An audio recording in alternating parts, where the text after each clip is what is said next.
What does friendship mean to you? And how do you deal with friendships that have ended? If you're like me, you've probably been reflecting why they ended, what happened, and why did I move on, and how did it happen in the way that it happened? But I don't really understand why they happened, so I reflected on it, and I wrote down some words that I wanted to share, and perhaps you can resonate, perhaps you can recognize, and perhaps my words and my reflections can help you.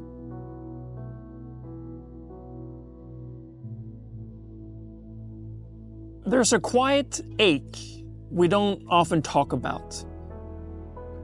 It doesn't show up with the same drama as a heartbreak. It doesn't come with shouting matches or goodbye letters. It arrives slowly, almost imperceptibly. You just stop texting as much. You cancel plans more often. You move to different rhythms without even realizing it.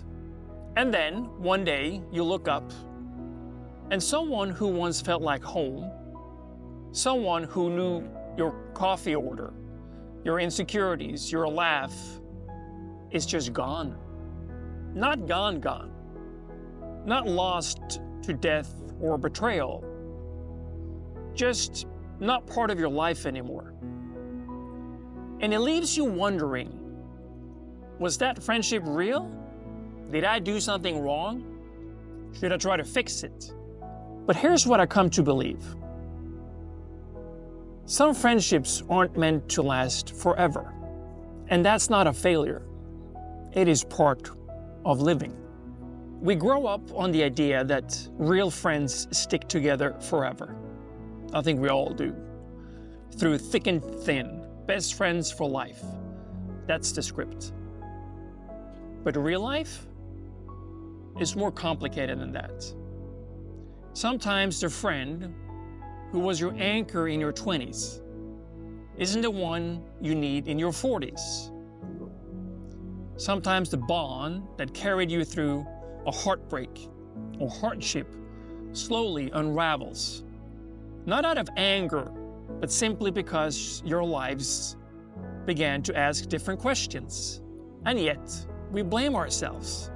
We think, if we were truly close, we still talk every day. If it mattered, it wouldn't have ended. But the truth is, not all friendships are meant to be permanent. Some are meant to walk with us for a reason, to show us who we are, to help us laugh louder, or to survive a moment we didn't think we could. They matter, even if they don't last. And in many cases, they were perfect for the time they existed. It's not always a big event that ends a friendship. Sometimes it's subtle. You get busy, they get busy. You grow in different directions, emotionally, spiritually, professionally. You start valuing different things. They want to talk about the past, you want to talk about the future. You find yourself editing what you want to say around them. Or worse, you stop saying anything at all. You keep the connection out of habit. But slowly, it becomes hollow.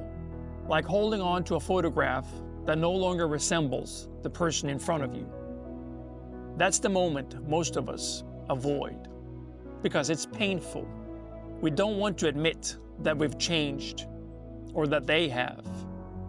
But change is not betrayal. Change is what life does. We can love someone deeply and still realize we no longer belong in each other's lives in the same way. And that's okay. Here's something we rarely say out loud. You're allowed to grieve a friendship that ended without a fight. There's no funeral, no breakup text, no dramatic falling out. Just a soft, sad fade. And that kind of loss, it's confusing. Because you don't know where to place the pain. It's not sharp, it's subtle, lingering. Like background noise you can't quite shut off. You see their photo pop up in your memories and feel a pang of guilt. You wonder if you should reach out. You wonder if they even think about you at all. That's grief.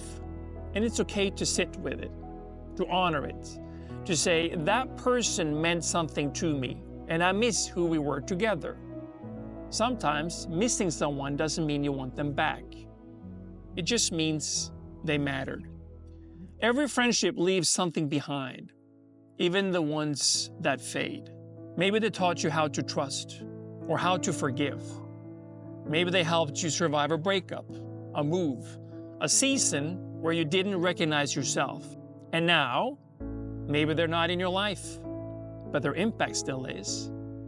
You still remember the way they made you laugh until you cried, or how they showed up with wine and bad jokes after you lost your job, or how you sat in silence together because nothing needed to be said. That's not nothing, that's everything. The truth is, some people are meant to shape us, not stay with us. Their chapter in your life ended, but their fingerprints are still on the pages. You don't have to hold on to the person to hold on to the meaning. So if someone is fading from your life, maybe you don't need to chase them. Maybe you don't need to fix it. Maybe you just need to let the friendship complete itself, to allow it to be what it was: beautiful, real, temporary. You can love someone and still let them go. You can miss someone and still move forward. Life is made up of chapters, and some characters don't make it to the next one. But that doesn't mean they weren't essential. That doesn't mean they weren't loved. If a friendship has faded, honor it. Don't erase it. Don't resent it. Just bless it for what it gave you and for who it helped you become. Then, turn the page. There's more story ahead. So where are you with your friendships, your old ones, the ones you have now, and how do you see friendships in the future? Share in the comments below and let me know what you think. And I would love for you to like and subscribe, and I'll see you in the next video. Take care. Bye.